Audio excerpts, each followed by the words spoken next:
Salut, moi c'est Maria Villessa, je suis autrice et bêta-lectrice professionnelle et bienvenue sur ma chaîne YouTube. Alors il faut savoir que ça fait un petit moment que je fais de la bêta-lecture, déjà à une époque à titre bénévole et puis maintenant à titre professionnel. J'ai lu pas mal de manuscrits, de premiers jets, de manuscrits un peu plus travaillés, des textes plus aboutis et parfois des projets aussi qui bloquent depuis quelques années. Et à force de bêta-lire vos manuscrits, en fait je me suis rendu compte qu'il y a quand même souvent je vais employer le mot erreur. C'est pas une erreur en soi, c'est plutôt des remarques qui reviennent très régulièrement dans mes retours de bêta lecture. Alors il y a beaucoup de choses qui remontent de mes bêta lectures, mais il y en a quand même qui reviennent beaucoup plus régulièrement et c'est ce que j'ai envie de te partager dans cette vidéo aujourd'hui. La première erreur que j'ai envie de te partager aujourd'hui, alors je vais employer le mot erreur, c'est pas, comme je disais juste avant, c'est pas une erreur, c'est pour faire plus générique, mais ça veut pas dire que tu fais les choses mal si tu fais les erreurs que je vais te partager aujourd'hui. Mais la première erreur que j'ai envie de te partager, c'est de ne pas avoir de colonne vertébrale pour ton roman. Parce qu'un roman, c'est pas juste une accumulation d'idées sympas, c'est une histoire qui avance dans une direction bien précise. Et ça m'arrive régulièrement en bêta lecture en fait de lire des manuscrits où il va se passer plein de choses, il va y avoir plein de personnages intéressants, mais on sait pas vraiment où on va. Et ça arrive en fait quand votre intrigue elle est pas très clair parce que tout le reste va se disperser. On va s'en mêler les pinceaux entre l'intrigue principale, les intrigues secondaires, le rythme, les enjeux, les différents personnages, les thèmes, les messages qu'on a envie de transmettre. Et par exemple, ça peut donner un roman où le personnage principal change souvent d'objectif et qu'au chapitre suivant, on va être à fond sur sa relation amoureuse et le chapitre d'après sur un conflit familial. Et puis ensuite, on va parler d'un voyage, sans que... C'est possible, en fait, d'avoir tout ça, mais il faut que, en fait, si rien ne semble relié par un enjeu central, ça nous donne l'impression d'être trimballé un peu à droite à gauche et de pas savoir où on va. Et ça nous donne plus cette impression de lire une succession d'épisodes plutôt qu'une histoire qui avance. Et en fait, pour régler ce problème, entre guillemets, il faut avoir un objectif clair dès le départ. Par exemple, ça peut être... ton personnage veut prouver qu'il mérite sa place de roi, de reine, de princesse, voilà, peu importe. Un personnage qui veut s'émanciper d'une famille, d'un pays, d'une société, quelqu'un qui veut réparer une erreur du passé. Et en fait, toutes les intrigues secondaires qui va y avoir dans cette histoire vont venir servir cet objectif principal. Et personnellement, moi, ce que je conseille souvent aux auteurs et aux autrices, c'est d'avoir toujours au moins une chose en tête, c'est de savoir ce qui est censé avoir changé d'ici la fin du roman. Et pour ça, il n'y a pas besoin de se mettre dans la peau d'un auteur ou d'une autrice architecte si tu es plutôt jardinier ou jardinière. T'as pas besoin de tout planifier en détail, mais au moins savoir dans quelle direction tu vas. Et ça rejoint en fait cette notion d'enjeu. Ça arrive très souvent que dans les manuscrits que je lis, en fait, il manque un enjeu clair. Et c'est pourtant en fait ce qui fait que un lecteur va se sentir investi émotionnellement dans son histoire, et c'est aussi ce que les éditeurs et les éditrices cherchent avant tout dans un roman. S'il n'y a pas d'enjeu clair, il n'y a pas vraiment d'histoire. Quand bien même tu as plein de choses à raconter. Mais bon, ça, encore une fois, ça fait un moment que je veux faire cette vidéo sur les enjeux, je finirai par la faire. Mais voilà, c'est un truc primordial et c'est vraiment un des trucs qui revient le plus régulièrement en bêta lecture. La deuxième erreur que j'ai envie de te faire remonter, et je me sens un petit peu concernée, mais en fait ça m'a fait rire parce que je me suis rendu compte que j'étais pas la seule en tant qu'autrice, c'est d'abuser du regard. Alors des verbes de vision, mais même des jeux de regard. Moi j'ai un toc à ce niveau-là, c'est que j'aime beaucoup jouer sur le non-verbal et on va en parler un petit peu plus loin je crois. Je joue beaucoup sur comment s'expriment les personnages au-delà de ce qu'ils disent verbalement, et je joue beaucoup sur le regard, sauf que des fois j'ai peut-être tendance à un petit peu en abuser, et je le vois dans les bêta lectures aussi que je peux faire, c'est qu'il y a beaucoup d'auteurs et d'autrices qui vont aussi abuser un peu de ça, du verbe regarder, observer, fixer, apercevoir, et le problème c'est pas d'utiliser ces verbes-là, il faut s'en servir, mais le problème c'est plus la surutilisation. En général, dans tous les conseils que je peux te partager, dans tous les conseils d'écriture que tu vas pouvoir entendre, il n'y a rien d'interdit, il n'y a pas vraiment de règles en soi, le but c'est surtout de trouver un équilibre. Et tu vois, toutes ces phrases un peu que tu peux lire, il la regarda intensément, elle détourna le regard, elle observa son regard s'assombrir. Là vraiment, je crois que je l'ai noté là sur sur mon petit fichier, sur mon script, j'ai déjà eu une phrase en bêta lecture où là on est vraiment, elle observa son regard s'assombrir, on est vraiment dans le regard quoi. Elle regardait le sol, enfin voilà, il faut un petit peu diversifier et ne pas se... Vraiment, j'entends aussi ce conseil pour moi, il faut arrêter de tout passer par le regard, il peut se passer plein de choses aussi autrement. Et en fait, le problème, c'est que ça peut sembler lourd après à la lecture, ça peut lasser un petit peu le lecteur. On peut comprendre une tension ou ce qui se passe dans une scène sans passer que par le regard. On peut passer déjà par autre chose, par le toucher, par le goût, par l'odeur, par ce qui se passe, par le verbal aussi, parce que j'aime beaucoup mettre en avant le non-verbal, parce que des fois on l'oublie, mais le verbal aussi dit beaucoup. Et même en fait tout simplement le silence aussi renvoie quelque chose, renvoie une certaine tension, des non-dits ou des choses comme ça, donc même le silence est intéressant, tout ce qui passe par le corps, la tension, les gestes, le silence, tout ça raconte aussi beaucoup plus que par le regard. Ça veut pas dire qu'il se passe rien par le regard, c'est intéressant aussi de l'exploiter, mais comme pour tout, en fait, c'est un équilibre à trouver, il faut faire attention de ne pas abuser du regard. Et parlant de non-verbal, je vais te parler de la troisième erreur à éviter, c'est justement des fois, ça m'est arrivé régulièrement en bêta lecture d'avoir des gens qui, quand ils passent par des scènes de dialogue, on a vraiment le dialogue qui fait bloc. C'est-à-dire qu'on a vraiment une réplique, et vraiment, je l'ai déjà eu dans certains textes, ça peut durer sur 10, 15, 20, 30 répliques des fois. Et en fait, des fois, on peut vite s'y perdre, parce que si en plus dans ton dialogue, tu as au moins 2 personnes, voire un peu plus, ça peut très vite être confus à la lecture, on ne sait plus qui parle, qui dit quoi. Et aussi, ce qui est dommage, c'est que la communication, de façon générale, elle n'est pas que verbale, elle est aussi non verbale. Et dans une scène de dialogue, c'est bien de temps en temps d'alterner par des gestes, des réactions, des mimiques, des regards aussi, pourquoi pas. Mais voilà, de faire vivre en fait ce dialogue. C'est comme quand tu regardes une série ou un film, quand tu as des gens qui échangent entre eux, tu vois aussi le non-verbal, tu vois comment ils se positionnent dans une pièce, comment ils plissent des yeux, comment ils se touchent le visage, comment ils réagissent, et c'est ça qui fait vivre vraiment une scène. C'est pas juste ce que va dire un personnage. Je vais te montrer un exemple dans ce que je me suis écrit dans le script. Premier exemple, tu savais pour lui? Non, tu mens. Pourquoi je te mentirais? Ça, c'est la première scène. La deuxième scène, ça va être plutôt, elle referma la porte un peu trop fort. Tu savais pour lui? Il mit quelques secondes avant de répondre. Non. Elle plissa des yeux et croisa les bras. Tu mens. Tu vois un peu la différence entre les deux? En fait, même minimal, le décor et les actions ancrent la scène dans le réel. Et il faut vraiment avoir à l'esprit qu'un dialogue, en fait, c'est pas juste des répliques, c'est une scène complète. Et encore une fois, c'est pareil, c'est une question d'équilibre. Je te dis pas d'avoir toujours une réplique, une phrase de narration, une réplique, voilà, ça se dose, on joue avec, faut expérimenter en fait en tant qu'auteur et autrice. Mais tu vois, même quelques détails par-ci par-là, bien choisis, vont suffire à ancrer la discussion dans un lieu, dans un moment ou une tension. La quatrième erreur que j'ai envie de te partager, je le vois de temps en temps, peut-être un peu moins souvent, mais je le vois quand même, ça va être les incohérences d'univers ou d'époque. Et ça, c'est très facile de déraper et de passer à côté comme ça de ces petits couacs temporels, on va dire. Quand toi, tout est clair dans ta tête, tu oublies que le lecteur, lui, il n'a que le texte. Et on peut facilement se retrouver en fait avec des expressions anachroniques, des références qui ne vont pas exister dans ton univers, des notions de temps ou de société qui ne collent pas. Tu vois, par exemple, dans un roman de fantasy médiévale, un personnage qui va dire « je reviens dans 10 minutes » ou « il s'est endormi dans les bras de Morphée », alors que ton univers, il a peut-être aucune référence ou notion de mythologie, parce que Morphée, c'est une référence mythologique, ou à notre conception du temps, en fait, c'est anachronique et ça correspond pas. Et en fait, c'est vite fait, parce que là, c'est une phrase qui a l'air de rien, s'endormir dans les bras de Morphée, sauf que dans ton univers, peut-être que ce sera pas cohérent. Et ça, c'est tellement subtil qu'en fait, on peut passer à côté, donc c'est pour ça que c'est intéressant des fois de faire lire son texte à quelqu'un d'autre. La cinquième erreur que j'ai envie de te proposer aujourd'hui, c'est cette utilisation de métaphores ou d'expressions toutes faites à outrance. C'est pareil, hein, c'est dans le dosage, c'est dans la nuance, je dis pas qu'il faut les interdire, mais des fois, en fait, il y a des métaphores qui sont tentantes.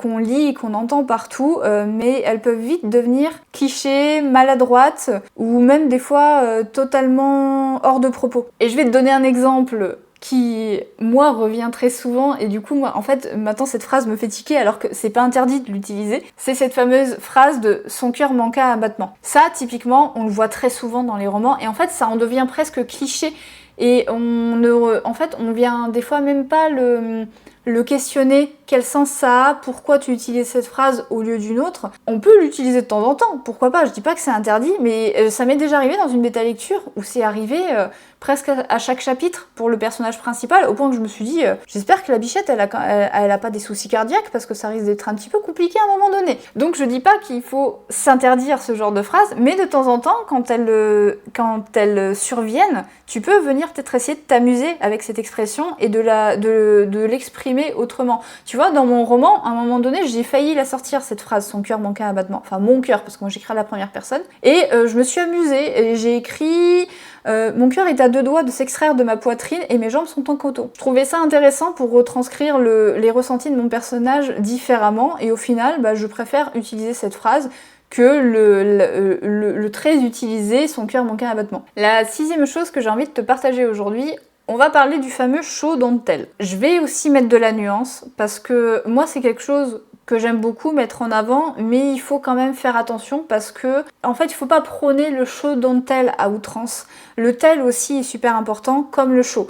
J'en ai fait une publication sur Instagram récemment, et j'ai vu d'autres publications aussi à ce sujet qui étaient très intéressants. Et justement, j'ai vu une autrice dire, on devrait plutôt dire show and tell, qui est plus sympa et beaucoup plus pertinent, dans le sens où en fait, quand on te parle de show don't tell, ça veut dire en fait montre au lieu d'expliquer, en gros. Ça veut dire, on te dit souvent qu'il faut éviter de dire, en fait, eux, ils sont meilleurs amis depuis la vie, ils s'entendent très bien, ils sont très complices. Plutôt que de dire ça, on va te dire, montre-le. Montre-le par des gestes, par des expressions, par des sentiments, des choses comme ça. Ou très souvent aussi, ça va être surtout pour l'expression des émotions. Au lieu de dire « elle est en colère », on va te dire « elle crispe le poing, sa mâchoire se serre », sa respiration s'accélère, des choses comme ça.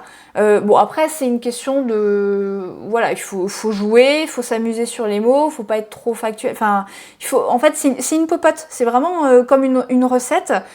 Tu as la recette qu'on va t'imposer sur internet, et puis toi après tu peux t'amuser un peu avec les ingrédients. L'écriture c'est pareil. Et donc le show don't tell, pourquoi j'en parle aujourd'hui, c'est parce que très souvent dans les manuscrits que je lis, des fois il manque quand même de show. C'est-à-dire de montrer au lieu de faire ressentir. Je sais que c'est lié à un truc, c'est que des fois on ne fait pas suffisamment confiance à nos lecteurs. On a envie d'être clair, on a envie que le lecteur comprenne ce qu'on a envie de transmettre, et des fois on le prend un peu trop par la main. Et moi personnellement, je sais pas toi, mais moi ce qui me marque davantage dans une histoire, c'est pas forcément ce qu'on va m'imposer de croire, c'est plutôt ce que je vais lire et comprendre entre les lignes. Et toute la subtilité des fois d'une histoire et d'un texte, c'est pas forcément de nous dire... Des fois il peut se passer... moi les scènes les plus marquantes, je me souviens d'une scène dans À la croisée des mondes. J'étais au collège, j'ai 33 ans aujourd'hui, c'est une scène dont je me souviens encore aujourd'hui et qui me remet encore aujourd'hui. Pour ceux et celles qui connaissent l'histoire, on a l'histoire de Billy Costa. Voilà. Pour ceux qui voient ce qui lui est arrivé à ce pauvre Billy dans La Croisée des Mondes, il y a une scène qui est dans le roman, et je crois, si on le voit aussi dans la série, dans le film, je sais plus, dans la série aussi, il y a une scène qui est horrible pour ce Billy Costa. De mémoire, je suis pas sûre qu'on nous dise ce que vit ce personnage, on voit ce qui lui est arrivé à travers les yeux de Lyra, et juste on nous raconte ce qui se passe. On nous dit pas le choc, le trauma qu'il a vécu, juste on voit dans quel état il est et on comprend ce qui s'est passé, et on a envie de pleurer toutes les larmes de notre corps. Moi j'ai encore envie d'en pleurer aujourd'hui. Donc vraiment intéressez-vous à cette notion de show don't tell, mais voilà, toujours avec des nuances, parce que le tell, le fait de dire quelque chose au lieu d'expliquer, enfin au lieu de montrer, c'est aussi pertinent. C'est-à-dire que le tell, moi je donne souvent cet exemple, si par exemple tu es à la fin de ton chapitre sur un élan introspectif dans les émotions et les pensées de ton personnage, et tout d'un coup tu finis ton chapitre sur une bombe explose, c'est du tell, c'est efficace, c'est pertinent, ça fait un cliffhanger, point, t'as envie de lire la suite. Donc voilà, il faut pas négliger le tell, mais c'est pareil, il faut à un moment donné aussi faire un peu plus confiance à ses lecteurs et suggérer les choses plutôt que de les dire des fois de façon factuelle. La 7e erreur que j'ai envie de te partager, c'est au sujet des descriptions, et surtout des descriptions photographiques. Je vais dire ça comme ça, j'ai eu justement une autrice que j'ai eue en bêta lecture, on s'est eu au téléphone pour faire un peu le point sur les retours que je lui ai fait, et on a parlé un peu de ces descriptions, et c'est l'expression que j'ai utilisée, le côté un peu description photographique, qui des fois en fait est trop factuel et qu'on ne fait pas vivre en fait en tant qu'auteur ou autrice. C'est les fameuses descriptions, elle est brune, elle a les yeux marrons et frisés, et puis lui il est grand aux épaules larges. Ce sont en fait des informations, mais c'est pas une identité. Après si, parce que des fois, moi je sais que j'ai un personnage dans mon roman, je la décris très grande et imposante parce que ça renvoie une espèce de charisme et d'aura sur ce personnage. Mais quand on est dans une description un peu trop factuelle, c'est qu'on visualise la personne, mais on n'attache rien à ça, on s'y attache pas. Alors que si tu décris quelqu'un, que tu écris par exemple, elle gardait les épaules rentrées, comme si elle cherchait toujours à prendre le moins de place possible, ça dit davantage sur ton personnage qu'elle est brune, elle a les yeux bleus, puis elle est petite. Ce qui va nous marquer sur un personnage, ce sont davantage les tics, les postures, la façon d'occuper l'espace, ce qu'il évite de dire, ce qu'il montre pas. Voilà, ça c'est pour les personnages. Et pour la description de lieu, ce qui est intéressant, c'est justement d'éviter le côté photographique, mais de le faire vivre à travers les yeux de ton personnage, d'autant plus si tu écris à la première personne. Montre ce que ton personnage ressent, ce que ton personnage pense au moment de découvrir un lieu, plutôt que juste de dire dans la pièce il y a une table au coin, et puis là il y a un rideau épais, et puis ça sent la fumée. Voilà, passe aussi, là tu vois, naturellement je l'ai dit, passe aussi par les 5 sens. C'est comme ça que tu vas réussir aussi à faire vivre une description. Et après ça peut jouer aussi sur le style. Sur les mots, sur le rythme, sur la mélodie de tes phrases, la mélodie de tes mots, ça c'est du peaufinage, du polissage, mais je me suis déjà régalée sur des descriptions qui étaient assez factuelles, mais c'était tellement poétique dans la façon dont c'était écrit que moi je me suis régalée. Et ça aussi je pense que je ferai une vidéo sur la description parce qu'il y a beaucoup de choses à dire. Là j'essaie d'être générique, mais voilà, essaye en fait de faire vivre un peu plus tes descriptions. Et ensuite la dernière erreur que j'ai envie de te partager aujourd'hui, c'est de faire des présentations de personnages oubliables. Et ça je le vois beaucoup en bêta lecture, surtout concernant les personnages secondaires. Je te renverrai sur ma vidéo, j'ai fait une vidéo justement sur les personnages secondaires qui pourra t'aider à approfondir le sujet.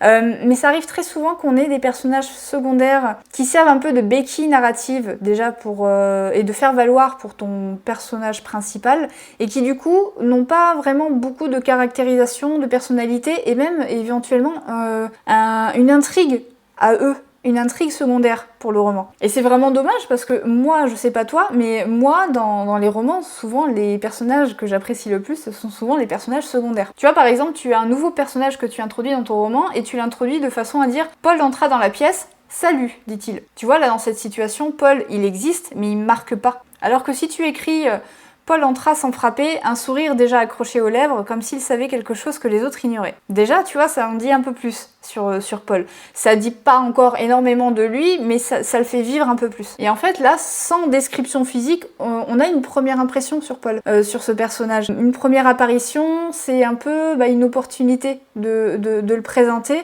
de créer une émotion, de créer une tension, ou au moins une impression claire. Et ça, c'est pour l'introduction de ton personnage, mais pour le faire exister tout au long de ton roman, il faut vraiment lui donner de la caractérisation, de l'épaisseur.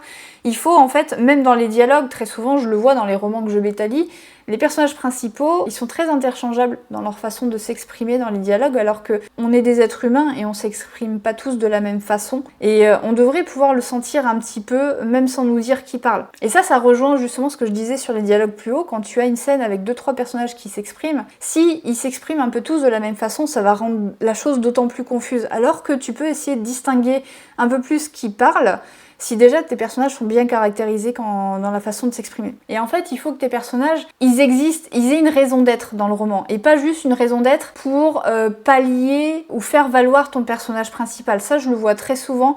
Je crois que je l'ai exprimé dans la vidéo sur les personnages secondaires, donc j'essaierai de penser à mettre le lien dans la description. On a un peu des fois ce syndrome du meilleur ami ou de la meilleure amie qu'on va créer pour pallier au manque de ton personnage principal. Je le vois beaucoup dans les contemporains ou les romances où on a par exemple le père ou la mère célibataire, et il va y avoir le meilleur ami qui va s'occuper de l'enfant quand le personnage principal est occupé à son intrigue principale ou amoureuse. Et ça, je trouve ça dommage parce qu'en plus ces personnages-là secondaires, ils sont méga intéressants, on sent qu'il y a quelque chose.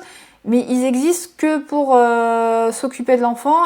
On a l'impression des fois qu'ils n'ont pas de vie qui leur est propre. Et c'est dommage, parce que ces personnages-là sont vraiment méga intéressants. Bref, j'ai fait le tour sur ces petites erreurs que je voulais te partager. Si tu t'es reconnu dans une ou plusieurs de ces erreurs, dont je fais partie, il y en a que je fais aussi moi-même, juste c'est normal. Écrire, pour moi, c'est expérimenter, et en expérimentant, forcément, on fait des erreurs. Et c'est en expérimentant aussi qu'on va développer sa plume, qu'on va s'améliorer, qu'on va améliorer son texte. Un texte n'est pas parfait de prime abord, et même publié, il n'est jamais parfait. Et c'est aussi pour ça que je fais cette vidéo, c'est pour prendre conscience des erreurs qu'on peut faire éventuellement, pour les améliorer, les corriger, ou au moins se les approprier, parce que comme je te le disais tout au long de cette vidéo, ce que j'exprime là, ce sont pas des vérités absolues, et après il faut aussi nuancer les choses et doser et équilibrer. Voilà, sur ce, j'espère que ça t'a parler. Si jamais tu as des remarques à faire ou si tu as des questions sur ce que j'ai pu dire, n'hésite pas à les mettre en commentaire, à partager aussi ta propre expérience, parce que comme je dis, j'ai pas la vérité absolue. Et sur ce, je te dis à très vite et salut.